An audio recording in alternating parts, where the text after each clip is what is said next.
Hello, we are going to continue on with Chapter 9, which, as we discussed before, is discretionary, not legally mandated benefits. But first, I want to kind of wrap up what we were talking about with retirement and share with you some information on something that was a Crunch the Numbers bonus that was in the original slide.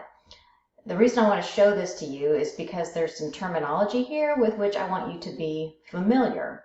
So under the Internal Revenue Code, the Internal Revenue Code dictates how much money individuals and companies can contribute to someone's 401k or retirement account. So for the individual, right now in 2020, the Internal Revenue Service says it is $19,500 if you are less than 50 years old. If you're over 50 years old, you can add an additional $6,500, and that's called a catch-up. And that's because, again, if you haven't been saving a lot of money over your lifetime of employment, then when you reach 50 plus and you're thinking about retirement, you probably are going to need more money because you haven't had that opportunity to compound, all right? And then the crunch the numbers part was just to show that it's pretty difficult for your average person to reach these limits. So if you were making $65,000 and you put in 10%, you still have, and this person's over 50, so they do have the catch up as well, but you know, there's still $19,500 that this person could be putting in to their retirement account. And in terms of what's called the annual addition, which is what the employee puts in as well as what the employer puts in, there was still, again, 47,000 plus that could have been put into their 401k. All right. And a little comp in the news. This is to show how large corporations are trying to advocate for their employees, even the temporary employees. So Google has a great deal of influence. They have many temporary and contract workers who work for third parties, and now they're telling these third parties, these vendors, that they won't work with them unless they start paying those people $15 an hour minimum wage, and that's now in 2020. And then by 2022, they should have comprehensive health care, 12 weeks of paid parental leave, and $5,000 of tuition reimbursement. So that's a good thing. And we're getting ready to talk about paid time off. So there was a survey that came out, and it showed that the most coveted employee benefit of all right now was time. People said that they wanted unlimited paid vacation more than wellness plans, sabbaticals, other on-site services. I don't think they were talking about healthcare or retirement, because those are pretty much standard, but kind of these extras that many companies are trying to put forth. So since we want time, let's talk about what that is. What are some examples of paid time off? Your book has lots and lots of them, but the big ones, right, are holidays, vacation, personal leave, sick leave, but you also have things like jury duty, bereavement leave, any kind of sabbaticals, volunteerism. So there's a lot of different types of paid time off, and we'll talk about those.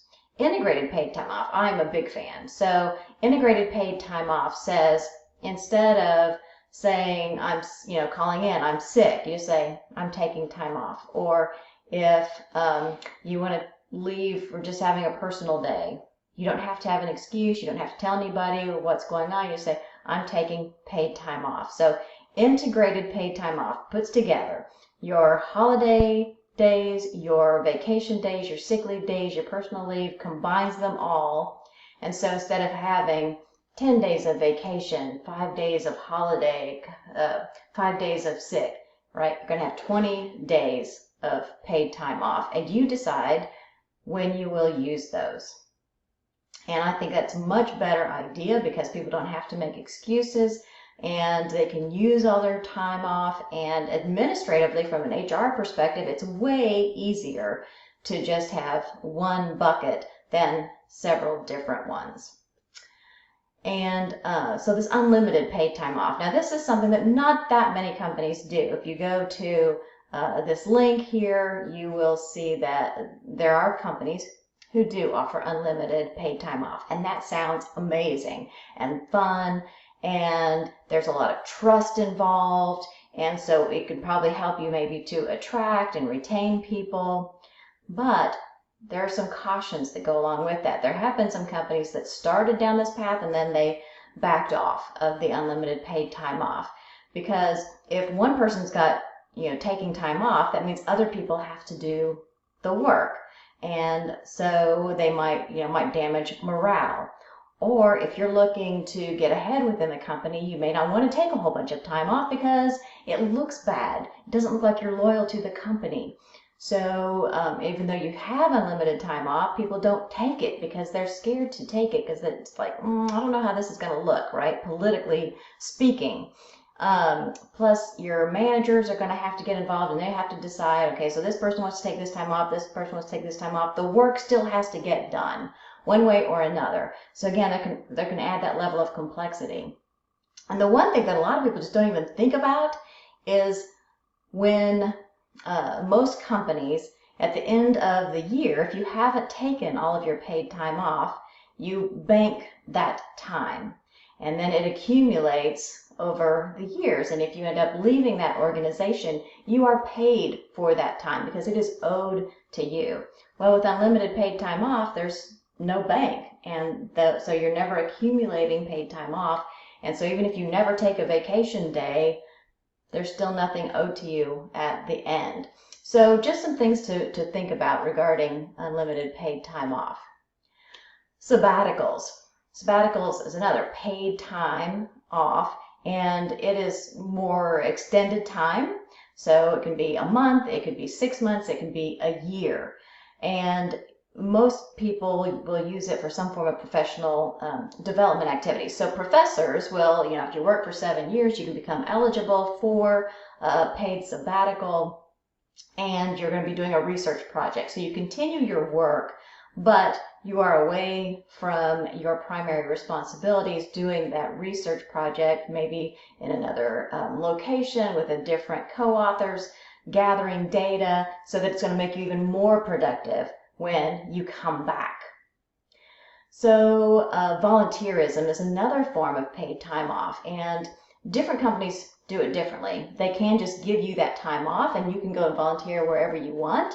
Others have it so it's more of a team building, so the whole team will go and do a volunteer activity. Again, this is a great opportunity to help and attract and retain just really great people who care about more than themselves. And it also helps your employees to balance work and life, because if they want to go and volunteer at a food bank, maybe it's only, from the hours of 10 and 2 on certain days. And if you allow them to have that time off once a month or something, then it makes them feel good and that you trust them and that you care about them and the work that they're doing in the community, which is the third reason, right? It's a great form of corporate social responsibility, makes you look good in the community. It's going to build that goodwill. So all those are good reasons. All right, more good news. And this is just an interesting thing to me. So this Massachusetts Mutual Life Insurance, they allow people to take 2 weeks of paid leave to care for someone. But what's interesting is that the employee defines who fits the description of a loved one. So it doesn't have to be a blood relative. It doesn't have to be your child or your mother. If it's, somebody that you really care about and spend time with, then you're allowed to take that time off.